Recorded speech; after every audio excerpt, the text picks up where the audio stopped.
So progressively, the restriction on Asian immigration were lifted. So one of the first instances was the Colombo Plan, implemented in 1950, and this meant that Asian students could come and study in Australia. Then in 1958, you had the end of the dictation test, and in 1973, the Racial Discrimination Act was passed, and it meant the end of the White Australia policy, made it illegal to select the immigrant on the basis of the country they came from. So in order to replace the dictation test, they implement a point-based system. So you have an example here. So you have several elements that give you a number of points, and when you have reached a certain level of points, you are allowed to enter Australia. But just to give you an example of how the end of White Australia policy has influenced the country, you see here the top 10 countries of birth. So this is a big change, because in 1947, only 0.25% of the population was not from Europe. Okay.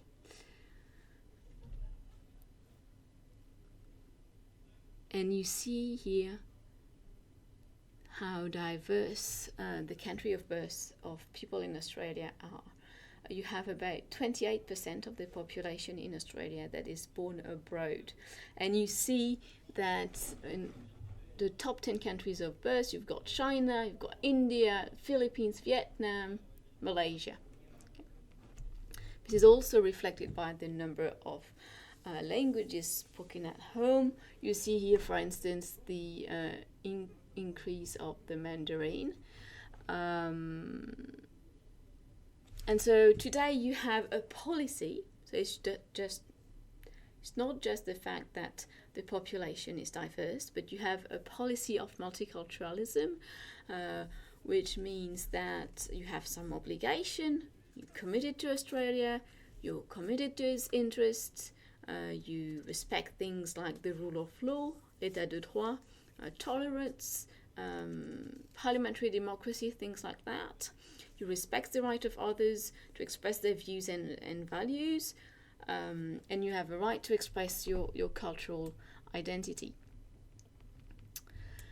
But you also have rights, okay? So that's one of them, expressing your cultural identity.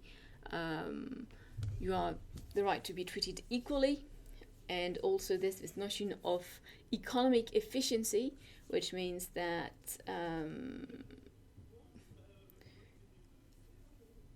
you should develop and use the skills and talents of all Australians, regardless of background. Things are not perfect, though. There are racial tensions. So if you want to know a bit more about that, you can Google Paulina Hanson.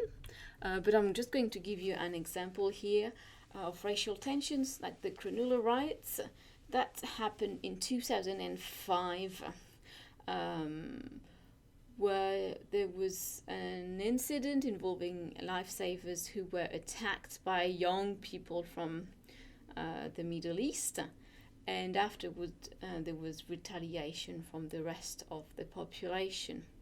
So again, I'll just let you watch the video there, that you can see what happened.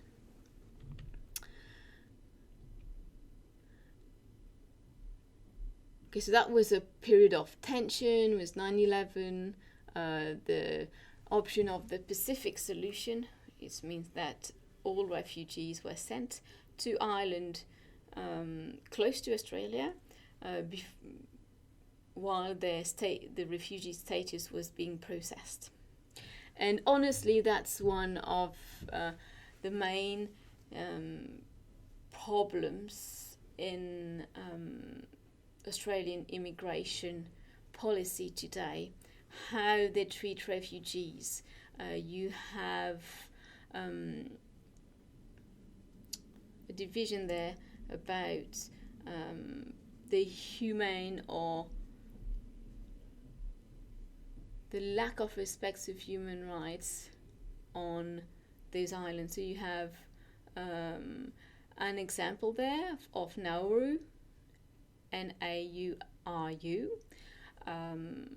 where refugees are sent, and you see where they're living, and some of them spend several years there. So you can see or imagine the impact that staying on in this place would have on young children, for instance. There have been demonstration of teachers, doctors to say that people are not well treated in these facilities. Okay, so I'll stop here. So you see, even if Australia is a very beautiful country, it is not perfect, and so that's just what I wanted you to see. Okay, so that it's not a paradise, even if it's a country